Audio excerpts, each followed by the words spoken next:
It is time for a new episode of the Fight HQ podcast as we are here to break down UFC 291. Goes down tomorrow there in Salt Lake City, Utah. Of course, headlined by the BMF title matchup between Dustin Floyd and Justin Gaethje. Also, we essentially have a title eliminator in the light heavyweight division as you got the former champion Jan Blachowicz taking on Alex Pereira, plus a ton of other action. Two fighters have missed weight today. We do know one of those fighters is remaining on the card. The other one, we're going to see if he remains on the card. That's being Michel. We'll kind of monitor that as this show goes on. Of course, as always, we appreciate you taking time out of your day to, whether you're watching us on YouTube or maybe if you're listening to us over on the podcast channels. Of course, if you're watching us on YouTube, be sure to hit that thumbs up button. If you're not subscribed to the channel, be sure to subscribe to the channel. And in the show notes, you'll see a link to our merchandise store that you can get some Fight HQ merchandise. Also, you can join that Discord channel as well, totally free to join. Of course, also, we got our contest over there on DraftKings. Got that set up here a little bit earlier on today. Of course, as always, I'm joined by the fighter, Pete Rogers Jr. Good afternoon, Pete, man. How's it going? Good afternoon, Jason. What's going on, everybody? Totally. I absolutely missed you guys. And I know Jason missed you guys as well. And having the show last week, if you were in our Discord, it was a very good week for the team. Apologies for not being able to get around to doing the show last week. Things are just crazy. But we're here, and I'm really happy to break down a stack card. Even though it's a smaller amount of fights, I just really like every single one of these matchups on the card. I am legitimately interested from a spectator standpoint, from a fan standpoint, from a betting standpoint. DFS, I'm interested, of course, but whenever there's a short amount of fights, the likelihood of chopping, is increased. So if you want to get different, obviously you leave salary on the table. Or you start targeting some volatile matchups that others are potentially avoiding. But yeah, all in all, I can't wait to break it down with you. I feel like we're going to be very different, but whenever we have a card like this, if you set your exposures correctly, because everybody on this fight card for the most part is talented, expect the unexpected and expect to be wrong in some of these high profile fights, especially on the main card. Of course, if you have any questions, you can leave those right there in the YouTube chat. You can also leave it on Discord. If you want to leave a super chat, your question will go to the top of the queue. Of course, as always, we appreciate everyone tuning in here. If it's your first time watching us over here on Fight HQ, the way this works, we're going to talk a little about game theory. Then we're going to break down each fight. And then at the end of the show, we'll give you our straight up picks. Plus, we'll answer all of those listener questions. But Pete, when we talk game theory, to me, it starts main event and co-main event, and it's about the price point on these four fighters that, yes, a way to get totally different from the field is to have less exposure on the main event and co-main event, but from a price point, it's just tough for me to get away from these four fighters. Yeah, I think it's, next to impossible for the 5-round, main event to not be a part of the optimal lineup, given the salaries, given the nature and the violence of both of these fighters. Unless a foul occurs, knock on wood, and it becomes a no contest or a DQ, something weird like that, a no contest would result in a poor score. Outside of that, I just think you can't get away from it. So I'm basically going to be in that 90 to 100% range, targeting the main event. Obviously, you could have some fights outscore it. As far as the co-main event, the price point is virtually impossible to avoid week in and week out. But we have seen Jan Blachowicz win some fights, and we have seen some low volume fights in the past where a decision win doesn't necessarily do enough. If somebody scores in the 80s or even the low 90s, they're probably a part of it. But if anything in the 80s, if it's a higher scoring slate, you could actually find yourself in the optimal lineup by avoiding it. I don't suggest you do so because we have a crazy KO artist in Alex Pereira against Jan Blachowicz, who is a very talented fighter for the division, and he has the wrestling advantage. So I really think that he can test Alex's wrestling defense. Can't wait to break it down, but I would agree with you and say that that's the best way to start your lineup construction, especially if you're using a crunching device. Target the main and co-main event. Yeah, I mean, I think when you're hand building, I mean, that's where I'm starting. I'm picking two fighters right in the main event and co-main event. I mean, I think well, obviously we'll break down these fights a little bit more, but the question to me with Jan Blachowicz is how much of the game plan will be about trying to get this fight to the ground, and how does that one play out? But I think when I look at the rest of this card, there's some other interesting underdogs on this card. We're gonna see what happens with Michel Pereira, because he was a guy that I had really started to circle over the last 2 days, thinking about the potential takedown upside in that matchup. I look at another Michael Chiesa. To me, is another fighter. I think if you're creating a group, whether you're doing it in Cruncher or maybe you're hand building lineups and you're kind of writing some things down, to me, Michael Chiesa is another guy. There's some things that I have highlighted on my spreadsheet here in front of me. The ownership on the co-main event is something that I'm actually surprised it's not higher than what it is. I'm surprised the Derrick Lewis ownership is not projected higher than currently what it is.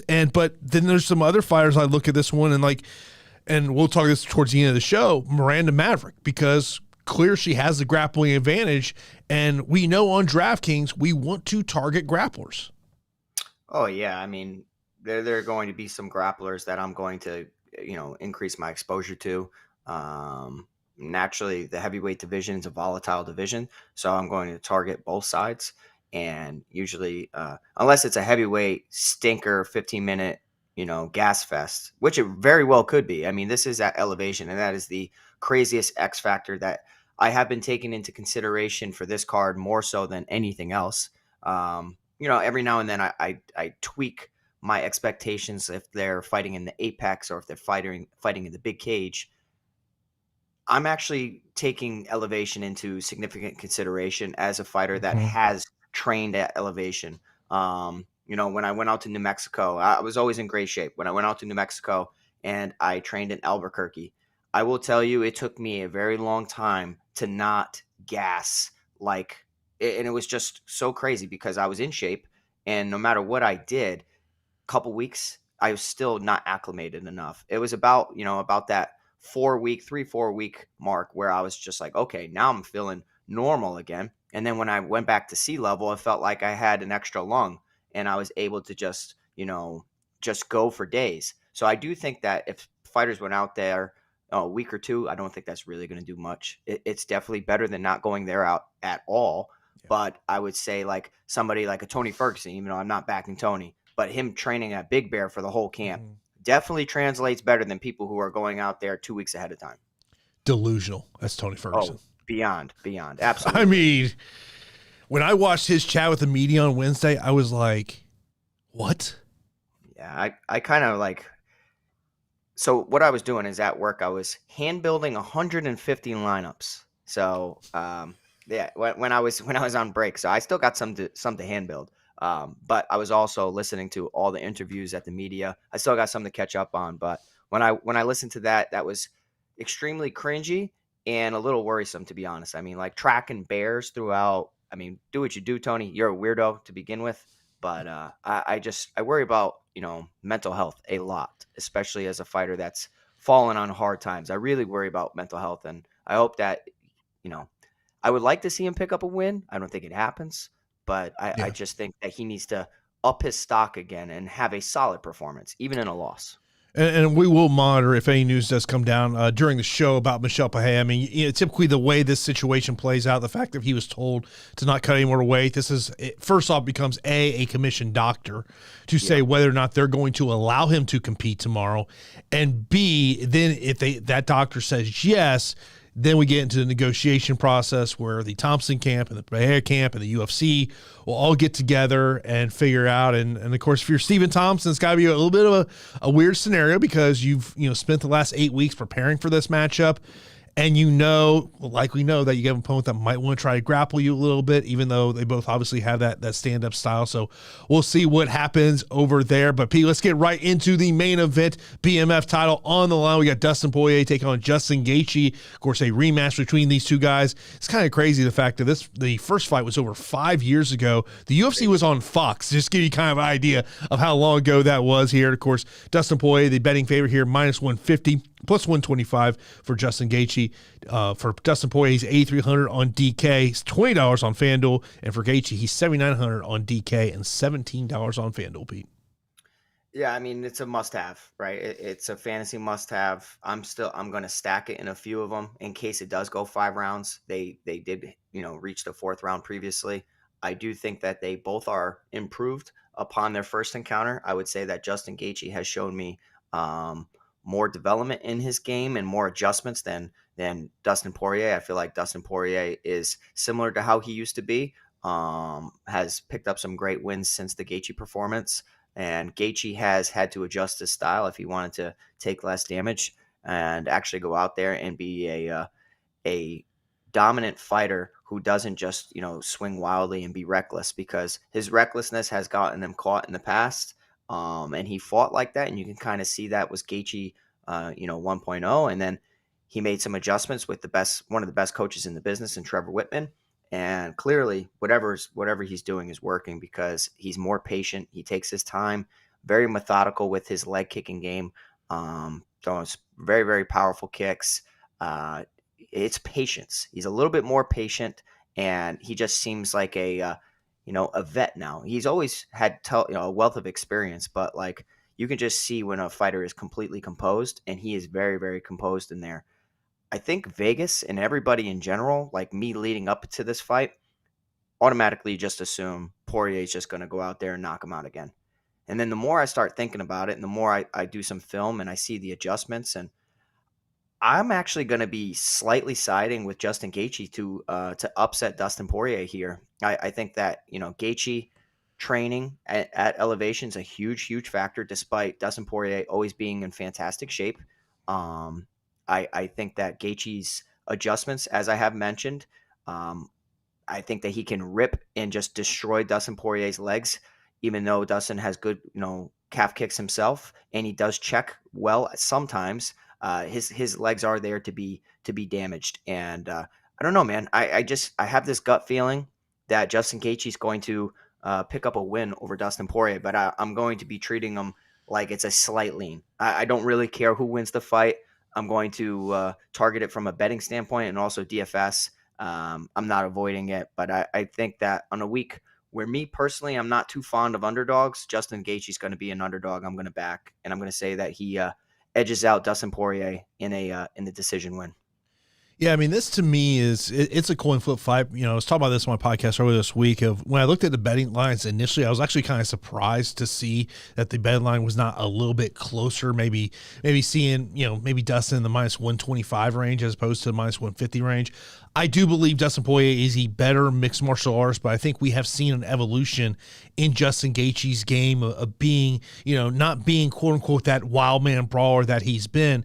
And I would recommend, though, if you go over into our Discord channel about a day or two ago, I put a video in there of Michael Chandler talking about the differences between the two guys. And the thing that stuck out to me about that video is he was talking about just, kind of the thudding difference between Poirier as a striker and Gaethje as a striker, which I thought was interesting as a guy who's been in there with both of them. That to me was an interesting one. Oh yeah, absolutely. And I also think it's just, styles make fights. And that's why sometimes, like, if you time it correctly, you can pick an underdog where normally they wouldn't have, a good chance at upsetting their opponent. But, given circumstances and timing and, styles, you can pick up on certain things. I do think that, any lefty in general is going to give a ton of righties fits. Mm-hmm. There are most fighters in most camps will not accept fights, especially going back to boxing, against southpaws. They just don't, because finding lefty training partners in general is difficult. Finding lefty training partners on the same skill level of you is also very difficult. So that's why I think naturally lefties tend to have that X factor over righties, and different angles that straight left hand can't miss for Dustin Poirier. That straight left hand, as Gaethje was throwing a lazy leg kick, led to the finish, and it was a back and forth fight. But like I do think that there are adjustments to be made, and I'm seeing a lot of Justin Gaethje with Trevor Whitman splitting the straight punches on pad work, and anytime that Dustin throws out the jab, you split. So you throw that right hand down the middle as you slip to the left. That's a big thing for opposite stances. And I just think that there are going to be certain combinations that Trevor Whitman has come up with that Gaethje can have significant success with. Of course, let's move over now to our co-main event, which is, the UFC has not come out and said this is a title winner, but the expectation is that the winner of this matchup will take on Yuri Prochazka for the now vacant light heavyweight title here. At some point, I would think probably December is when they'll target for this matchup to take place here. So you got the former champion in the 205-pound division, Jan Blachowicz, taking on the former middleweight champion, Alex Pereira, moving up, who just looks like a massive man, even at 205 pounds here. Of course, this is a straight pick'em fight, -110 on both sides. Over on DraftKings, Blachowicz is 8,200, Pereira 8,000, and they're both $15 on FanDuel, Pete. Yeah, I love the fight. And I'm actually surprised that, the UFC didn't go ahead and just book this as the title fight, given the circumstances of the injuries surrounding Jamal Hill and Yuri Prochazka coming off of, extensive time off. But it's all going to work out, and we're going to get an amazing fight regardless. I think naturally I would love to see Alex Pereira against Yuri Prochazka. From a striking standpoint, that would just be ridiculous. But in this matchup, we do have two high-profile fighters. The wealth of experience in MMA definitely lies with Jan Blachowicz. We have seen Jan Blachowicz lace up his wrestling shoes and go to the takedown well. And the Israel Adesanya fight really sticks out to me because I didn't think the size advantage that Jan was going to have in that fight was going to be as significant as it was. Now, Alex Pereira is a massive man, so the size advantage is nullified. If anything, Alex is the bigger guy, but I do think the wrestling skill of Jan Blachowicz is there, and everything I'm seeing training footage wise, he's throwing great combinations to have his opponents respect his guard, and then he's shooting the takedown underneath. That's what he needs to do. Outside the Israel Adesanya fight, you'd have to go back to Jared Cannonier back in 2017 when we go and we see Jan pick up multiple takedowns. He landed 4 against Jared Cannonier in a 15-minute fight. Prior to that, the only other time he landed more than 1 was against Ihor Prokrayesh. So, he knows how to land takedowns. It's just what happens if Alex keeps getting back to his feet. He has to avoid the dangerous left hook, whether it's to the body or the head. I think that Alex has the clear power to knock out Jan Blachowicz. But I can't really pick against Jan when I'm looking at everything up until this point. The only person to put him away was Thiago Santos as he was blitzing in, hit him with a counter shot. Alex, if he wins, it's going to be by finding the chin. I do think that throughout the contest, if Jan goes out there and doesn't wrestle, he's stupid. Because the leg kicks that he landed against Magomed Ankalaev and everything up to that point, all his other performances, he needs to not become a striker in this matchup. Test the chin a little bit, get some respect, but lace up those wrestling shoes. It's a clear gap in skill. So it's a lean towards Jan Blachowicz, but just like the main event, I'm going to have a ton of Alex lineups in case he does find the knockout. So for me, I may be different than most people, but I'm picking Jan Blachowicz to win a decision. I'm going to go with Alex Pereira in this one. I just think that I expect him to get taken down. Let me just say that. I expect he does get taken down. Over on Prize Picks, the takedown prop for Jan Blachowicz is 2.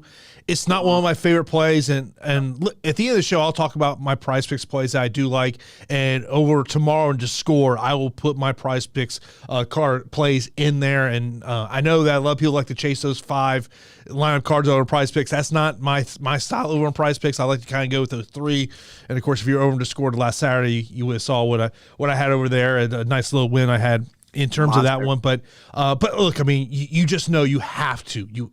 If you're Jan Blachowicz, you cannot get into a kickboxing matchup, and I think also a potential X factor is Glover Teixeira, the fact that he's been there with Jan. So I think that's another thing to kind of stay into. But look, I have not started building lineups yet. I would not be surprised if, for say, one tournament, I might do a crunch of give me at least 2 of these 4 guys in every lineup. Oh yeah. Oh, absolutely. Yeah, it's going to be like a 55-45 lean for me for both of them, main event and co-main event. It's just next to impossible for me to get away from it, especially when you have, little faith in a lot of the underdogs on the slate. And what does become interesting, and, look, you're obviously on the FanDuel side of the equation. A lot of people in that MVP spot are going to be looking at that main event. Totally understandable. 5-round fight, expect high volume. But if you're looking to get different from the field, I think this is a fight to target as the MVP. I mean, look, you're not going to feel good on either side because you're going to fear that Jan Blachowicz just gets takedowns and Alex Pereira can't do anything, or vice versa. Alex Pereira just stops a takedown, lands that left hook, and it's night-night. But that, to me, could be a way if you want to attack the MVP spot over there on the FanDuel side of the equation. Next up is, we don't know if this fight's going to happen or not. We're going to have to wait and see. I've been kind of monitoring Twitter. Nothing's really come out yet. We got Stephen Wonderboy Thompson taking on Michel Pereira. And this is a matchup that was announced. I think a lot of us were loving the fact of these two dynamic strikers. Of course, Pereira with Cachoeira's striking style, the karate style of Stephen Wonderboy Thompson. Stephen Thompson, a minus 140 betting favorite, plus 124 Michel Pereira. Pereira, $7,400 on DK, $13 on FanDuel. Thompson, $8,800 on DK, and $17 on FanDuel, Pete. Yeah, not my favorite DFS fight, if I'm being honest. I have so much love for Stephen Thompson. You guys know, he's my boy. And I think he's so dynamic and tricky for most people. Now, I will tell you, and I will fill you in on, I had this massive parlay several years ago. I think I had like 6-7 fighters or whatnot. And the final leg was Stephen Thompson against Anthony Pettis. And he was beating the shit out of Anthony Pettis. And I'm sitting there on the couch with my buddies. And I'm just watching. And I'm like, man, this is before I had a mobile app of betting in my state. So I had the actual ticket. I probably would have cashed out. But I didn't. And I'm watching him dominate Anthony Pettis. And then all of a sudden, Superman punch lands from Anthony Pettis, throwing an absolute Hail Mary, and it knocks out Stephen Thompson. And I just couldn't believe it. Now, that tricky, unorthodox, explosive striking style is very similar to Michel Pereira. And he does a ton of reckless stuff from odd, tricky angles. And we have seen Stephen Thompson get knocked down. He was hurt against Kevin Holland. We've seen him knocked down both times against Tyron Woodley, Anthony Pettis. So the chin, as he ages, he's very, very elusive. He has great distance management. But as far as absorbing a strike, obviously it's not where he used to be. So I liked Michel Pereira as an underdog to increase exposure. And then you bring in the X factor of, takedowns en route to finding a submission. It could happen, but Gilbert Burns struggled, and he took him down and he ragdolled him, but he was unable to finish him. So I think the likelihood of Michel Pereira actually pulling this out would be he'd have to knock out Stephen Thompson. And at elevation, a guy with poor cardio, that he's going to probably come out there hot out the gate in round one. That's his best path. But with all that being said, I just think Stephen Thompson's too good at distance. I think he's going to kick and move, strike, hopefully not get into any boxing exchanges. I like him when he's mixing it in, hands and legs, not too many boxing, because I am fearful about that chin. But truthfully, I don't think this fight happens, Jason. I think that, Stephen Thompson's father is just going to pass on it, and I think they should. I don't see any reason why they should take it. Live to fight another day against a guy who's actually going to be a professional and make weight. So it's a Stephen Thompson decision win for me. But as I said, I don't think the fight happens. Look, I'll say this, that there is a lot of belief in the MMA industry that the winner of this fight could potentially be the first fight for Michael Page in the UFC, saying Michael Page signs with the UFC. I think it's a high probability Michael Page will be in the UFC. I mean, look, the UFC is not necessarily in the business of signing 36-year-olds at 170 pounds, but the fact that they featured him on the broadcast last week, I thought was a very interesting sign that, I think that the days of Michael Page being outside the UFC are coming to an end. A little foreshadowing. Yeah, you know what I mean? Yeah, he's a little tease. But, I mean, there's plenty of matchups striking-wise. I mean, I think that if they match him correctly, that he could become a star, even more so in the UFC. But you put him up against any wrestler, it's not a good night. Exactly. Now, I would say this. If this fight does take place, I think you do have to get to Michel Pereira because of the takedown upside. We have seen him be able to score takedowns. To me, that would be also, if this fight plays on the feet, I'm not quite sure. It may be a high-volume fight. That's why over on Prize Picks, I like the underplay on Wonderboy at 72.5 significant strikes. I would be surprised if that number gets lower on Prize Picks. That may be something you have to play, but then of course you're playing that danger of that card getting this fight potentially being canceled. Next up, we got a matchup between Bobby Green and Tony Ferguson. Bobby Green is a 4-1 betting favorite, plus 310 for Tony Ferguson. Bobby Green, $9,500 on DK, $23 on FanDuel. Tony Ferguson, $6,700 on DK and $8 on FanDuel, Pete. Yeah, I mean, I'll tell you what, I just don't like the odds. Bobby Green fucks around a little too much for me, and he plays with his food. He taunts. He gets hit. He's in close fights. He tries to test his chin at times.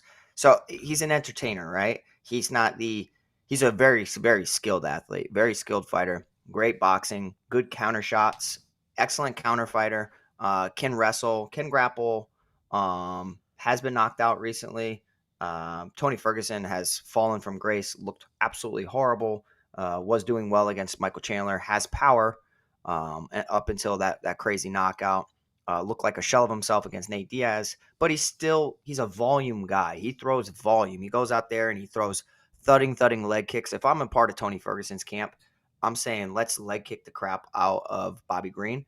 And, he's such a boxing-oriented fighter. Chew up the legs a little bit, and start to incorporate your elbows, obviously. But he has to be very careful about getting chin checked, because despite the career lack of power for Bobby Green, he's more of a, take you the distance, land some really good shots, but doesn't put you away the best. He has found some finishes against, Ally Quinta.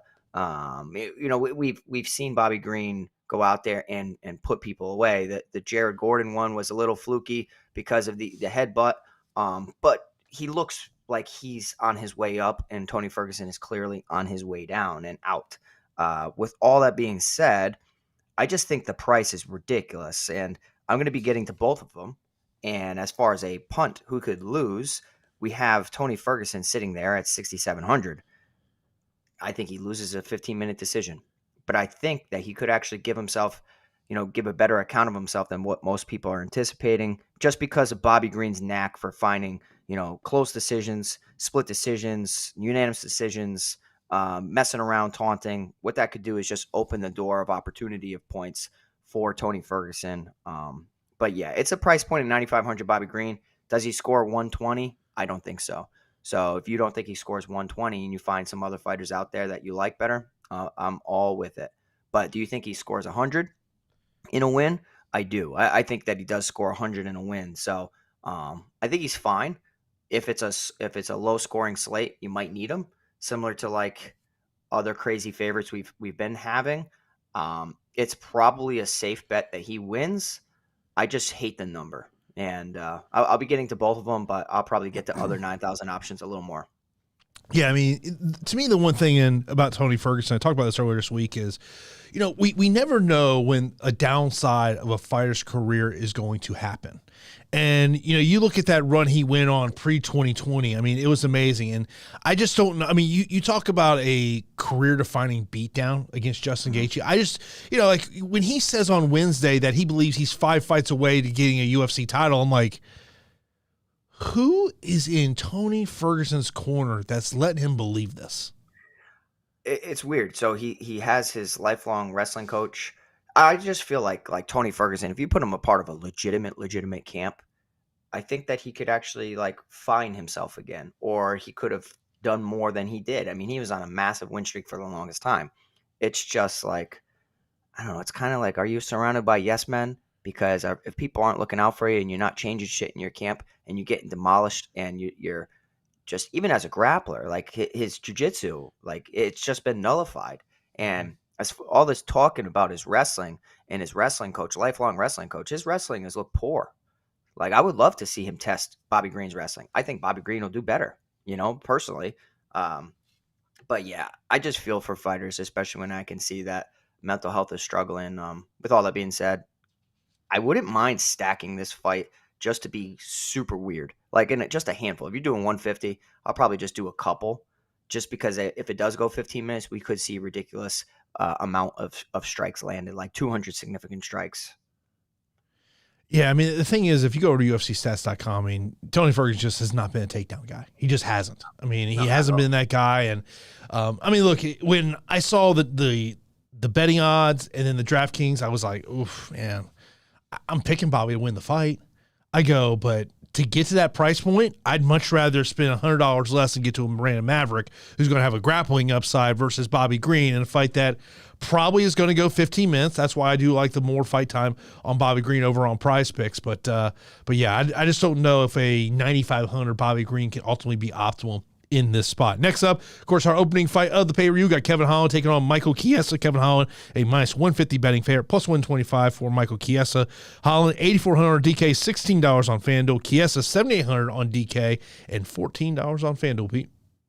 Yeah, so I view this fight similar to the Jan Blachowicz and Alex Pereira fight, where it's just like Pereira could easily win and knock him out, and no problem at all. And if you went aggressive with Alex, then it could set your lineups up for success.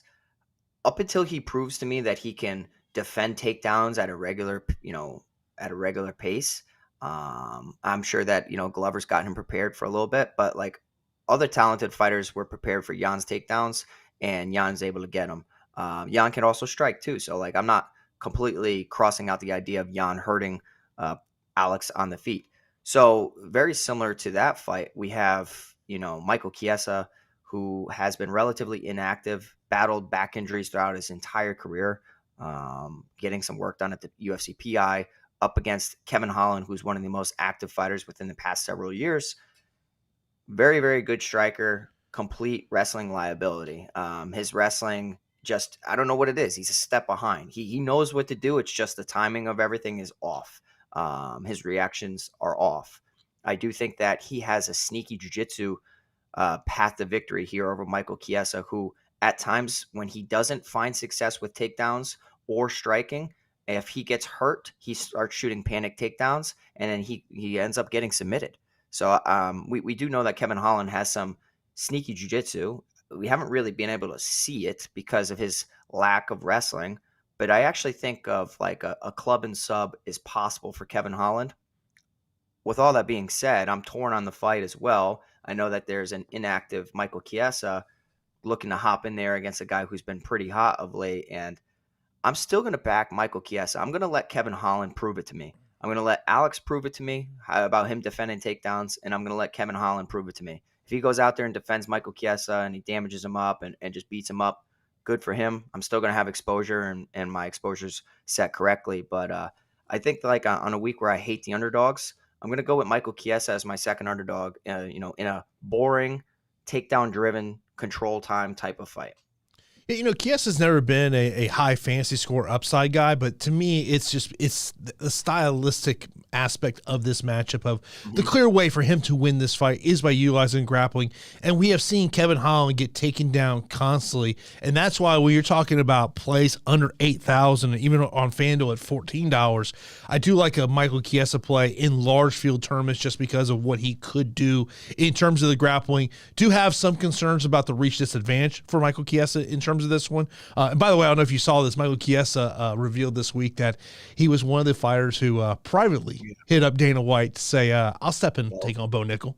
Yeah, I mean, it's smart. And then, the issue is, though, like you've seen his wrestling and his grappling is great until he goes up against a superior wrestler and grappler like Sean Brady. Like he had minimal success. He's not going to have any success against Bo Nickel when it comes to the wrestling. So it's an interesting matchup. It's a safer matchup than going up against a striker, but like Bo's look great too. So, I'm also prioritizing this fight. I think the co-main in this fight, salary-wise, and just how I'm expecting the fights to go, I think they're three of the most prioritized fights for me. Of course, we appreciate everyone tuning in for this episode of Fight HQ as we're breaking down UFC 291. If you haven't watched us right here on YouTube, be sure to hit that thumbs up button. Subscribe to the channel. We're trying to get those subscribers up a little bit more, of course. Or if you're listening to us over on the podcast channels, give us a rating and review.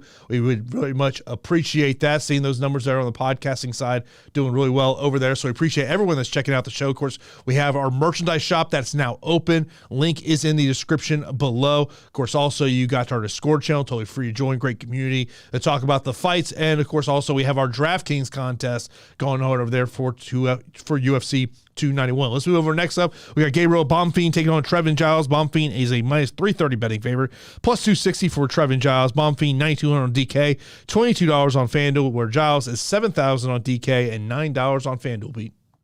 Yeah, I really like Gabriel Bonfim here, and I can understand the underdog shot of Trevin Giles. If you look back and you see who he's beaten some top-level guys outside the UFC, some top-level guys. In the UFC, it seems like he's kind of just like stalled out a little bit. He's still very good on the feet. He throws good boxing combinations. He can defend takedowns at a decent rate. He's just a solid MMA fighter, but he really likes to throw good boxing combinations. Gabriel Bonfim, relatively unproven. So, 14-0 undefeated, but relatively unproven at the big stage. Did pick up a very nice win over Munir Lazez. He has a great guillotine, great submissions all in general. You even saw that on the Contender Series where it's just like, no matter what, he seems to be, pretty knowledgeable in the grappling department, whether he's targeting Von Flue, a guillotine. He jumps the, guillotine a lot, which at the high level is a little worrisome. We did see, Jack Della Maddalena all of a sudden decide that he wants to pull guillotine 15 times in a short notice fight. I forget the guy's name, but the guy did fantastic. I actually thought he beat Jack Della Maddalena, but it's just like fight IQ sometimes. And if you're hitting that move in the gym, Dustin Poirier talked about it, of how Mike Brown suggested, let's not jump guillotine again. Because you've tried it against Khabib, you've tried it against Dan Hooker, you've tried it several times, and it just does not come. No matter how much you do it in the gym and are successful in the gym, it's just a very risky proposition, right? On the feet, though, I do think that, Bonfim has great boxing combinations. Would like to see him get extended over 15 minutes, but I actually think that, one way or another, we've seen Trevin Giles get hurt or panic shoot a takedown in result of getting damage on the feet and just winds up in a choke. So I'm going to be picking Gabriel Bonfim. I kind of like him here, but I understand the underdog shot of Trevin Giles to win a decision. But Bonfim on the feet, his TKO prop sits at plus 225. His submission prop, which is everybody's go-to, sits at plus 110. I think that he's going to show off his striking and hurt Trevin Giles. It's just, does he finish him with it? Is it a club and sub? Does he hurt him and then hop on a submission? So I'll go with Bonfim to win by TKO KO, sitting at plus 225. I mean, I think if you maybe want to play a little safe, Pete, maybe just look at the under 1.5. Oh yeah, absolutely. I mean, you could. It's at minus 140, minus 150, which isn't bad at all. It's just I like Bonfim just in general. Trevin Giles is a tough out. And that's just the way that Bonfim's been starting. It does look like that under will hit. But you never know when a guy steps up in competition against, a proven vet. Yeah, I mean, I feel like if Bonfim's going to walk away with a victory, I do think that it's within 7.5 minutes. The longer the fight goes on, that's where I kind of do wonder, could we see just Trevin Giles squeak out, maybe wear down Bonfim, and maybe squeak out a unanimous decision or split decision win. But I think you do go, the safe pick here is go Bonfim, but I think you have to understand that, what happens if this fight, say, hits minute 11, what does Bonfim look like there? Next up, we got a heavyweight matchup between Rogerio de Lima and the Black Beast, Derrick Lewis. Derrick Lewis, a plus 190 betting underdog, minus 230 for Rogerio de Lima. He's 8,500 DK, $19 on FanDuel, and the Black Beast is 7,700 on DK and $11 on FanDuel, Pete.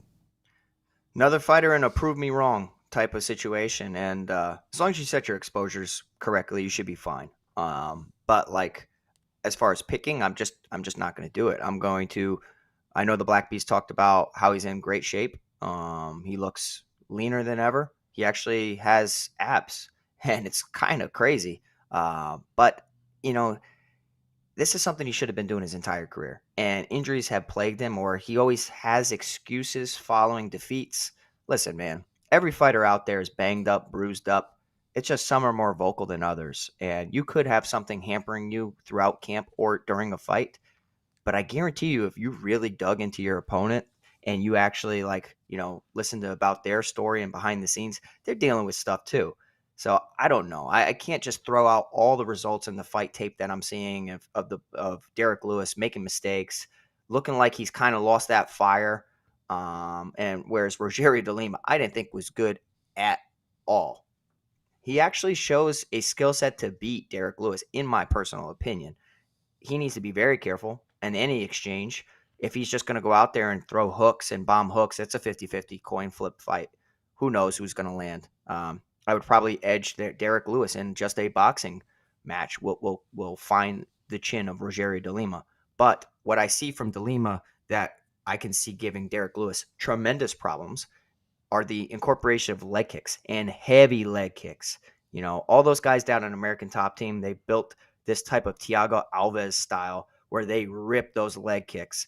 And Rogerio de Lima, for the heavyweight division, a division not really known for kicking that well, chops the legs like some of the best. So I think that we've seen Derrick Lewis hurt to the body in the past. You've seen that fire taken out of him.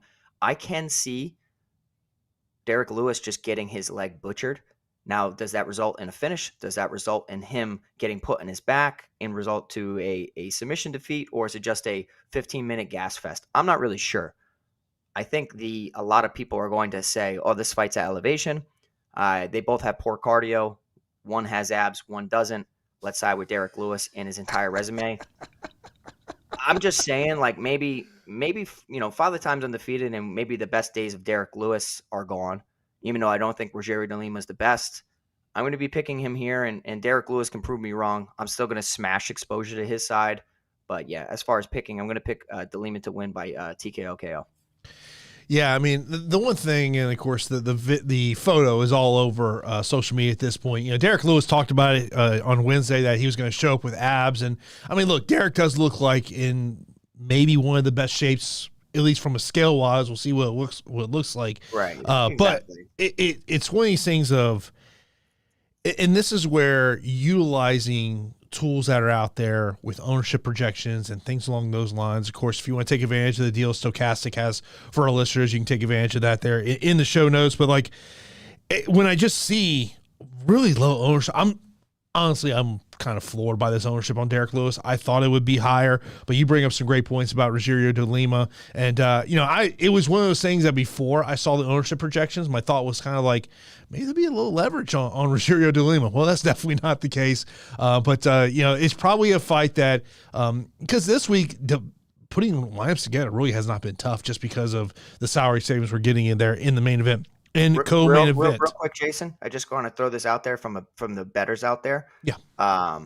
If you do think that this is a complete gas fest, and heavyweight gas fests do occur, whether it's a staring contest or they're just tired, and it is at elevation, two guys with terrible cardio, just throwing it out there. Lewis to win by decision plus 1,400, Rogerio de Lima to win by decision plus 600. Those are juicy numbers. Everything else is like, exactly what you think. Plus 110, minus 120. Those are just in case they gas. I think it's worth a sprinkle. Or even maybe you want to hit like a Black Beast round 3 TKO. Right. Yeah. Something weird like that, because everything early is going to be juiced like crazy, and you're going to have to avoid it. Next up, we got a match between Roman Kopylov and Claudio Ribeiro. Kopylov is a 2-1 betting favorite, plus 170 for Ribeiro. Kopylov, $9,000 on DK, $18 on FanDuel. Ribeiro, $7,200 on DK, and $12 on FanDuel, Pete. Yeah, I really like Kopylov here. I'm not convinced that Claudio Ribeiro is good. I'm just not. And I do think that Kopylov can beat him anywhere he wants. Obviously, in an exchange on the feet, Ribeiro has some massive power. He had surprisingly a grappling path in his previous matchup. I just don't think that's going to happen against Roman Kopylov. I think Kopylov, if he wants takedowns, he'll get them. If he wants to stand and strike and butcher you from the outside, he will. And, picking up a win against Punahele Soriano, I know that Puna's hype has kind of, deflated a little bit, but Roman Kopylov sitting there at 9,000, I think is a very, very solid play. Outside of just landing a big shot, Claudio Ribeiro at 7,200, I'm relatively, uninterested. I think that there are some better underdogs with a higher ceiling.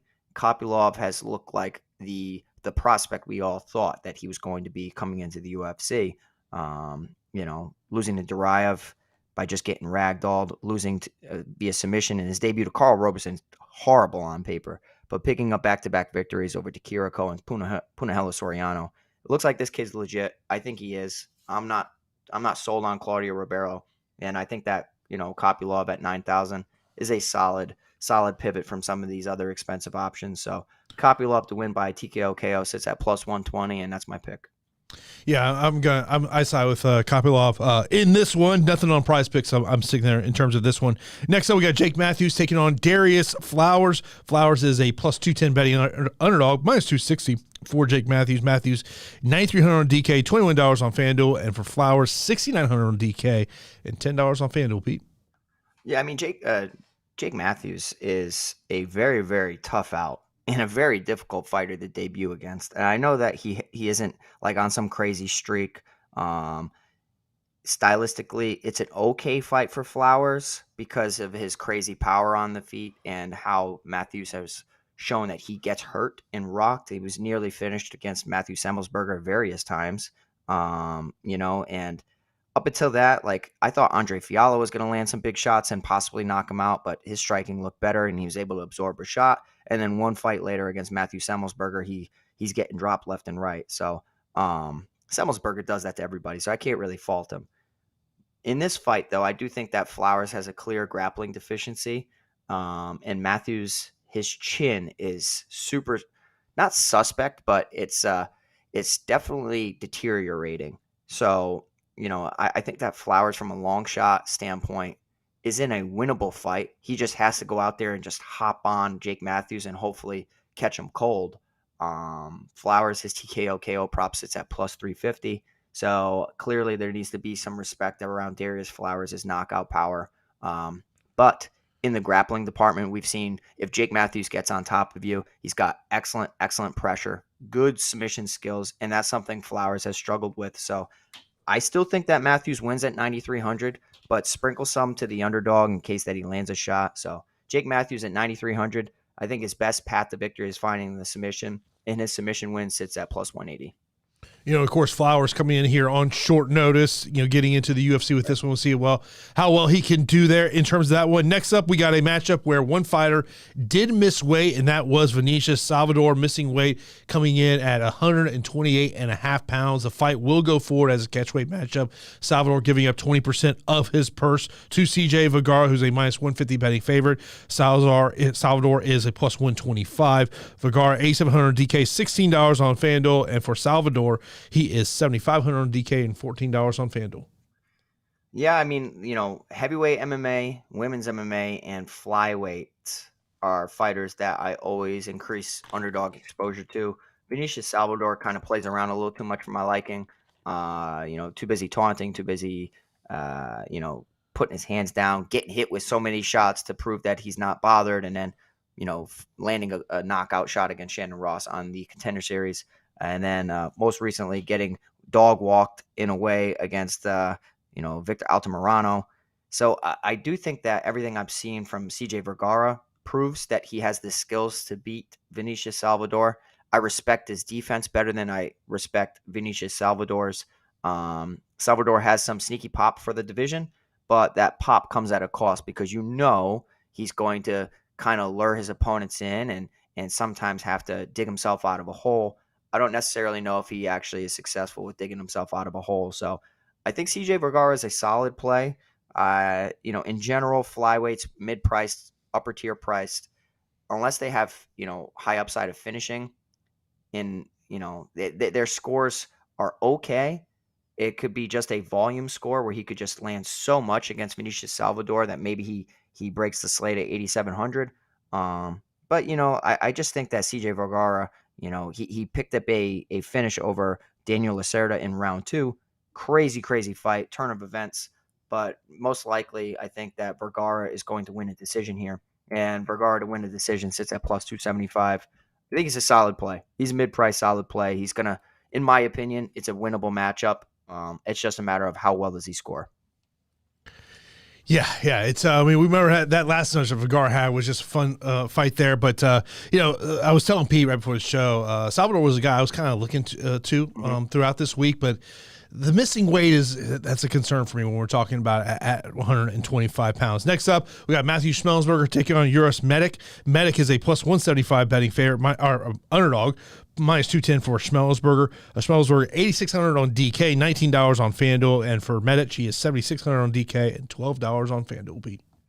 Yeah, I got to say, be careful with this fight, because to me it makes no sense and why this fight should even be happening. And like, I think automatically we all just assume Semelsberger is going to go out there and just destroy Uros Medic, because you're having a guy step up on relative short notice, up a weight class to fight a guy in Semelsberger who's had solid success in the UFC. I mean, he arguably beat Jeremiah Wells. I mean, he dropped him numerous times.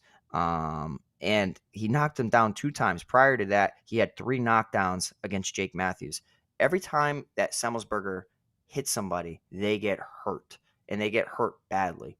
Now, stylistically, we have a long southpaw in Uros Medic, who will test the kickboxing skills of Semelsberger. But if Semelsberger gets into boxing range, a straight right hand down the middle could pose some big problems for Uros Medic.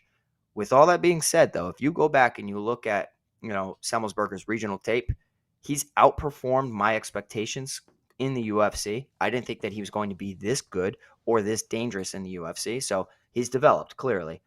Early on, he was knocked out several times on the regional scene by getting hit with a big shot as he's throwing a combination. Can't really fault him because he's dabbled in heavier weight classes. William Knight, he actually fought and lost to William Knight, which is crazy. And then he's, he was hit with a combination and dropped and knocked out pretty early in round 1. So like Uros Medic has a path to go out there and try to get away and knock out Semelsberger relatively quickly. But who's the better MMA fighter in this situation? It's 8,600 Matthew Semelsberger all day long. But fluky things happen. If Uros Medic goes out there and is just super aggressive, he can win early. But I am expecting Semelsberger to win by KO. Sits at plus 120. And it's a fight that I'm okay with increasing my ownership because of Uros Medic lost to Jalen Turner. Can't really fault him for that. It was a massive combination against a massive man. And now he's stepping up to welterweight. I'll have some shares of him, but all in all, this is a fight that I am going to be siding with Semelsberger. Yeah, I'm siding with Semelsberger as well. Now, our opening matchup, we got Miranda Maverick taking on Priscila Cachoeira. Maverick is a minus 270 betting favorite, plus 220 for Priscila Cachoeira. Maverick, 9,400 on DK, $21 on FanDuel. Cachoeira is 6,800 on DK and $10 on FanDuel, Pete. Yeah, I mean, I like Miranda Maverick here, but I understand if you are concerned because Miranda Maverick, we had some conversation in our Discord, and somebody was like, she's not a good wrestler. Well, I mean, offensively, she is a good wrestler. Defensively, when she's going up against somebody who's a talented wrestler, she's going to get out grappled. And Jasmine Jesuda Vicious is a very talented wrestler. Erin Blanchfield, a very talented wrestler. Macy Barber, not so much, but she is solid everywhere. But like Miranda Maverick offensively, she finds takedowns when she wants them, and she can play all levels of MMA. So whenever a fighter can play all levels of MMA, striking, jiu-jitsu, and wrestling, you have my attention. Whereas Priscila Cachoeira, she's a one-trick pony, but that one-trick pony is dangerous. And if you don't respect her or you don't put her away, she has that death touch about her where she just doesn't care. She's going to bite down on that mouthpiece, throw crazy combinations, and when she lands for the division, she hurts and knocks out a ton of people. So she's on fire. So if you want to take a shot, an underdog shot, it's women's MMA, super volatile. She is on a heater, back-to-back wins over Ji Yeon Kim and Ariana Lipsky. But I will tell you, Miranda Maverick's going to lace up those wrestling shoes. She's going to get some respect on the feet. And I do think the submission skills of Miranda Maverick are going to be on display. She can win a decision, but what I'm anticipating is Miranda Maverick to win by submission, which sits at plus 180. I just think she's going to get the back of Priscila Cachoeira, and we're going to see whether she eye gouges her this time or not. I don't know, but I don't think she's going to get out, and I think Miranda Maverick's going to win by submission. Look, we had some good dialogue this week over in Discord about this one. I mean, look, and and we love having the different viewpoints on various things. I mean, look, if Cachoeira is going to win this matchup, it's about her keeping on the feet. But let's not forget, we are in a sport where we tend to just think about the last time we saw a fighter. Oh, yeah. Prior to that fight, Brandon Maverick had 9 takedowns. Right. That's the difference between this sport and other sports, right? Like in football, you get out there next Sunday. You know what I mean? And, like you have months, sometimes years between fights. So recency bias is hard to take out of the equation, and factoring in development and adjustments is one of the hardest things to do leading up to breaking down film. And you kind of have to just trust your intuition. I do think that Miranda Maverick just gets back to her winning ways. Not too long ago, the UFC, all the broadcasters and everybody were talking about Miranda Maverick as she was going to be that what Aaron Blanchfield is now. You know what I mean? Like this is the future of the sport. I think she can recapture that form. But you're going to hiccup. You're going to run into some little speed bumps along the way when you're facing some of the top athletes. Of course, if you got any questions on these fights, you can leave those right now, whether it's right here on the YouTube chat, in our Discord chat. If you want to leave a super chat, your question will go to the top of the queue. We already got some Discord questions that have come in. We're going to get into that here in a moment, but let's talk about our straight-up fight picks. So these are non-betting, non-DFS, just straight-up fight picks. Main event, I'm telling you, it's just a pure gut feeling. I'm going to say Justin Gaethje pulls it off. Gut feeling for me, Justin Gaethje. I want Poirier, though. In the co-main event, I'm going to go with Alex Pereira, moving up to 205 pounds. Okay, I'm going to go with Jan. Prove me wrong, Alex. I don't feel good because of what happened today, but going in today, my pick is Michel Pereira, and I'm looking at the grappling upside here. That's why I'm looking at him to get the victory here. If this fight happens. Yeah, I don't think it is, but I'm going to go Wonder Boy. I would go Bobby Green. Yeah, Bobby Green. I would give me my another underdog, Michael Chiesa. That's underdog number 3 for me. Yeah, I'm going Chiesa. I'll go Gabriel Bonfim. Bonfim. Give me underdog number 4, Derrick Lewis. Oh, I'm going Rogerio de Lima. I'll go Roman Kopylov. Kopylov. Jake Matthews. CJ Vergara. Matthew Semelsberger for me, yep. And I will go Miranda Maverick. Maverick for me as well. A little different in opinions, but that's how, take Jason's, picks, take my picks. That's non-DFS related, but if you do apply that to DFS, and you set your exposures correctly, it could set you up pretty well. Over on Prize Picks, I'll tell you there are 5 plays that stuck out to me the most. 3 of them are fight time, 1 significant strike, 1 takedown prop. The takedown prop is Dustin Poirier more than half takedown. Just got to get 1 for that to go over, so I like that one there. I mentioned about the Stephen Thompson. I like the under 72.5 significant strikes. And over on fight time, these are all more plays. More 14 3/4 on Poirier, more 13.5 on Green, more 10 on Kevin Holland. And if you've listened to the show, you know that I'm not big on playing 5-player cards over at Prize Picks. I like to do 2 and 3. To me, a 3-player card that I will go the under 72.5 significant strikes on Stephen Thompson, more 10 minutes fight time on Kevin Holland, and more 13.5 on Bobby Green. Tomorrow over on Discord, I will be putting my Prize Picks plays in there, so you'll see exactly what I'm going to be playing over there on Prize Picks tomorrow. Jason is a Prize Picks master, so please take what he's saying. He's very good in the Prize Picks field, so he's putting in fire in there, and every week in and week out. So to hit 5 on the UFC is very tough. I'm just saying it can be done, no question. It's just very tough. Yeah, and for me, what I've been hitting is my round props, my specific round props. Last week I hit Paul Craig round 2 TKO KO, and what was it, plus 2,500 plus 3,000, something like that. A couple weeks prior, we got what the hell was his name? Where you got me plus 9,000 in round 3 for a submission. Mm-hmm. But yeah, so I've been enjoying doing that. That's fun, especially if you think the fight's going to go a certain way. Sprinkle those specific round winning methods, and the odds are ludicrous. Of course, tomorrow's a great night for combat sports. Not only do we have the UFC, you have the Bellator card, which will be live on Showtime. That starts at 11 p.m. Eastern time. Of course, you've got the change in the main event this week. AJ McKee had to pull out of this one. So Roberto de Souza, the rising champ, steps in to replace him in the tournament to take on Patricio Pitbull stepping up here on Fight Week to take on a kickboxer over there. I will say this. I think the Lorenz Larkin, seeing a plus 110 number against Andrei Koreshkov, a rematch there, does stick out to me a little bit. Interesting about Magomedov, plus 170 against Danny Sabatello. That's another one that kind of sticks out to me. Of course, also you got Crawford and Spence on Saturday night, so maybe you can find a bar that's going to be showing all three of these. I know I saw one place here locally that's showing two of them. Not necessarily everyone's going to have Showtime over there. Of course, as I said, if you got any questions, be sure to line those in chat. We'll get to it right now. Start over to score. Rank the 9K options in terms of takedown upside and leverage play. So our 9K options are Miranda Maverick, Jake Matthews, Roman Kopylov, Gabriel Bonfim, and Bobby Green. And based on your analysis, Pete, I got to imagine in terms of, the one that you're looking at the most is Roman Kopylov. Well, I like Roman Kopylov a lot. But like if we're talking takedown upside, I like Kopylov just because of the discount. I really like Bonfim. Bobby Green's just a price point for me. I like Miranda Maverick. Jake Matthews, I like them all. Honestly, I really do. But the salary comes into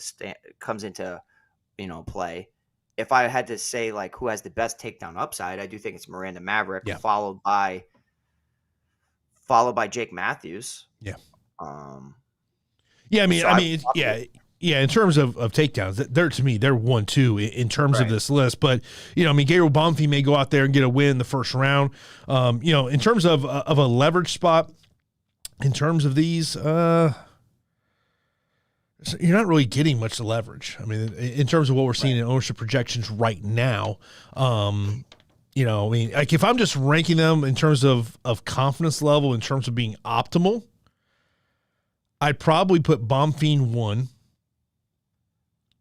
Maverick 2,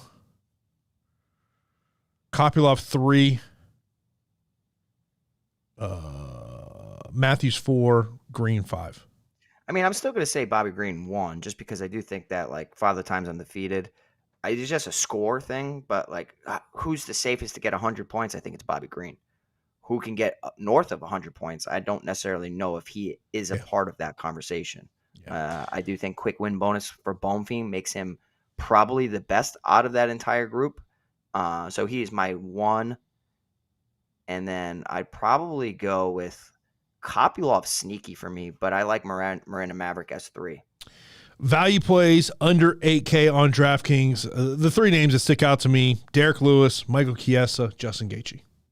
I'm with you. I'd like the top underdogs this week, but it's Gaethje, and then it's Chiesa for me. Yeah, I think this is a very easy week to kind of put handbills together. Rank these on DraftKings: Wonderboy, Cachoeira, Lewis, Medic.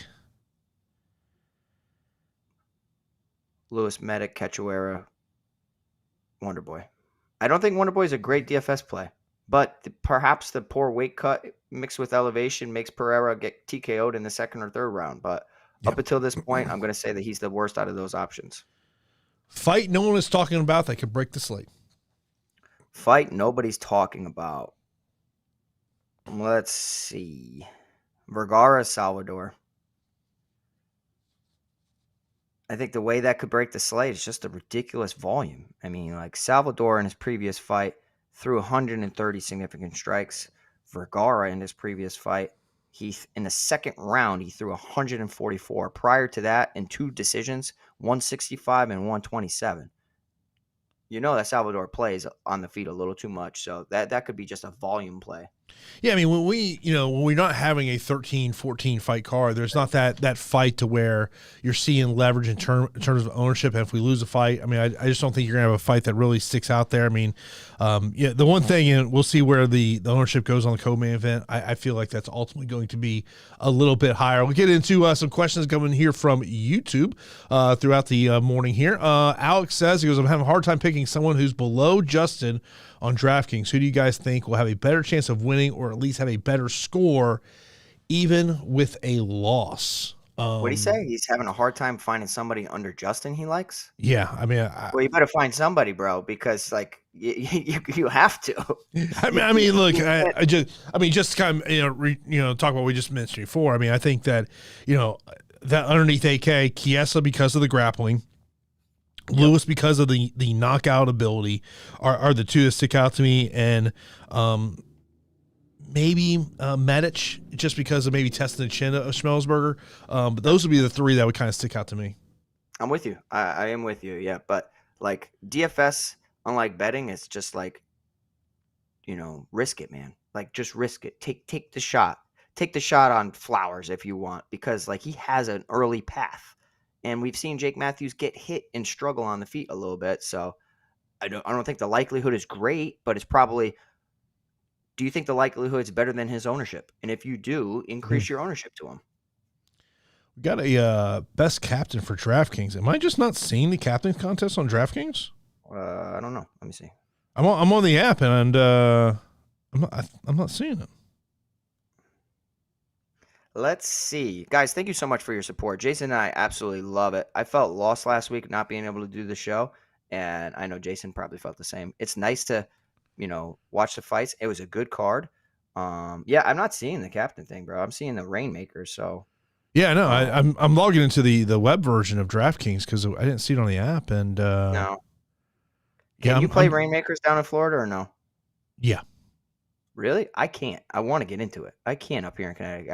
I could bet on pickleball, but I can't do freaking Rainmakers. Like, yeah, that makes sense. I mean, obviously, I would imagine. I mean, if there is a captain contest on DraftKings, I think that people are going to try to get to the main event. I would really look at that co-main event just because of how much it's going to save you salary wise. Gabriel Bonfim, I think, would be another good choice for the captain role. Mm-hmm. Yeah. My fear, though, with the co-main event, right, is like everybody's anticipating Alex to knock him out or Jan to wrestle him. Yeah. I mean, up until this point, Jan's only been knocked out by Thiago Santos. And, like, he's fought killers. Like, Ankalaev's a killer. Rakic is a killer, but he got hurt. Glover's a killer. You know that Alex isn't going to sub him. I would lose my mind if he did. But I don't know. I think that the concerns about Jan getting knocked out, I understand that nobody hits like Alex, but like he hit Bruno Silva how many times, and Bruno Silva was still there. And then all of a sudden Gerald Meerschaert touches him and he goes away. So it's weird. MMA doesn't make any sense. Look, I just want to go on Instagram. I want to see Rogers Mixed Martial Arts Academy, two dudes like wrestling in a river. And literally, Alex is putting Glover's head underneath the water for the tap. Hey, man, I like it. That's that true killer instinct right there. And like, what is going on in Connecticut these days? Yeah, he's gonna drown his buddy. But yeah, it's I'm still saying, man, it's crazy how the part of Connecticut they're in is like a mini Brazil.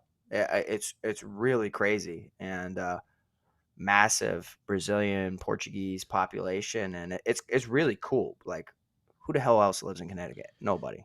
Look, I'm just saying that the viral picture out there of Glover holding the pitcher of beer, I'm like, is Glover just drinking straight out of the pitcher? Is that what we're doing in Danbury? Hey, yeah, oh yeah, Connecticut's a good time, bro. It's kind of crazy because we Strickland came up to Connecticut to get some cross training in with Alex. Yeah. And I know that that Brennan went up there and trained with them all as well. So keep them coming to Connecticut. I love it. Yeah, you got Brennan's got a big fight coming up here. Spencer says favorite MVP and cheap plays on FanDuel. Looking at the cheap side on FanDuel, Derrick Lewis at $11. look, he could easily go out there and be a dud for you, but $11, that one sticks out to me. Michael Chiesa at $14 is another one that sticks out to me, as well as cheap plays over on FanDuel. In terms of looking at MVP spot, look, I think getting to the main event is a wise choice, but that's where a lot of people are going to get to. I like getting to the co-main event. Gabriel Bonfim, even though he's getting some ownership, I think he's another one. Kopylov, I think, would be another one to look in the MVP role. Yeah, exactly. Instead of spending down is fine. Getting a cheap person is fine, but like I'd much rather just get somebody I feel really, really confident in that high scoring spot. I know Bonfim is relatively unproven. I like him in this spot. Kopylov looks like he's on a different level than this guy. Ribeiro, I like him a lot in that spot. So two of the options that I would prioritize. Appreciate the super chat coming in there. Appreciate any time we get a super chat in there. Ryan's guy, he goes, for large field GPPs on DraftKings, if you faded one of the main events, which one and why? I would say co-main event. Yeah, exactly. That's my fear, is that Jan at times gets hit with combinations. One round goes to Pereira, and then in other 2-1s, like maybe it's damage versus control, and like Jan technically wins, but he scores less than 90 points, and we have other fights that just boom, And I would much rather get away from the co-main event than the main event. Main event getting away from is, I think, crazy. Unless like somebody just gets dominated and then pulls out one Hail Mary and ends it. It's just tough. It's really impossible to get away from the main event, in my opinion. And CA Premium, thank you so much for that super chat. We appreciate it, guys. All the support, from likes to subscriptions to purchasing the apparel, a part of our merchandise. Like, we really, really appreciate it, and can't wait to keep this going. Yeah, I mean, I think in terms of, like in these large field GPPs, getting away from the main event, co-main event is definitely going to allow you to get different from the field. But if we lose a fight, you're down to 11. Now you're getting a really tough situation there. Next up, Brian says, is stacking Gaethje Poirier crazy? If it's a 5-round decision, could both pay off their price point? Just curious. Yeah, I have stacks in my hand builds. I don't know how many I have. That is the cool feature of part of DraftKings now, is that you can actually see your exposures if you weren't using a crunching device. At least for me, I don't know if my phone just never updated, and it's been like that for years for Jason, but it's new for me for the past couple months. But I will say that like getting away from the co-main event is better. Stacking the main event makes sense for me. And just not getting too cute, expecting some crazy things to happen and being okay with it. I would like to talk about the structure of tournaments and how different that is now for DraftKings. I noticed that there was no haymaker. Somebody mentioned in chat and in our Discord as well.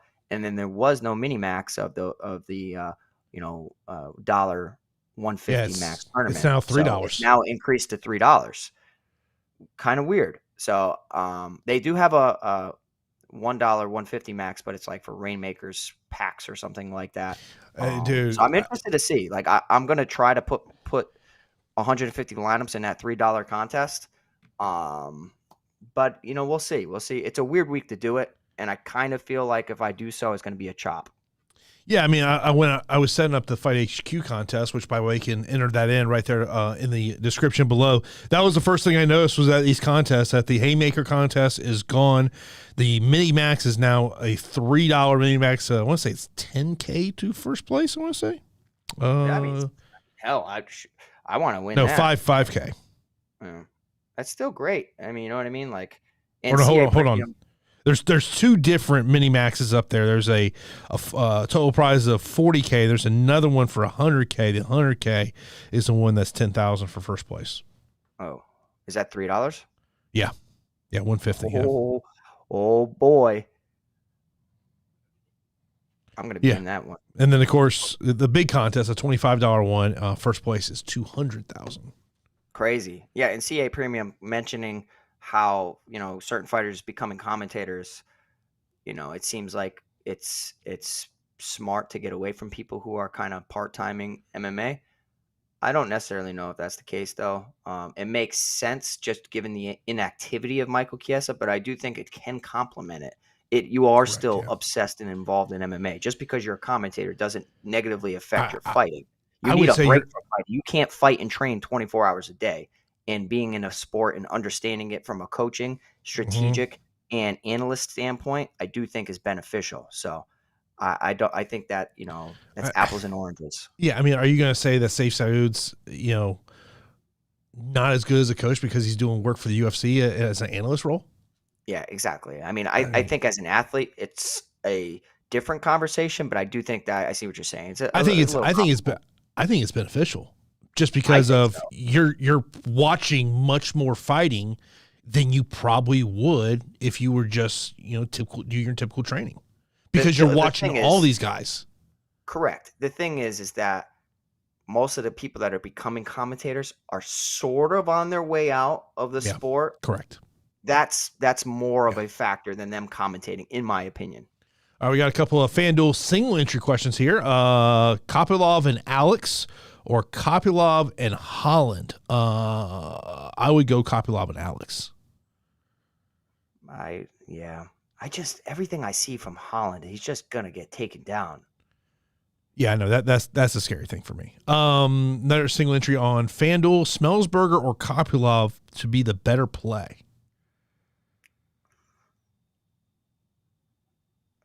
It almost seems like a gift from the guy. Like, I thought the odds on Semelsberger were so wrong, and then people hammered it, and it's just like, what's Vegas know?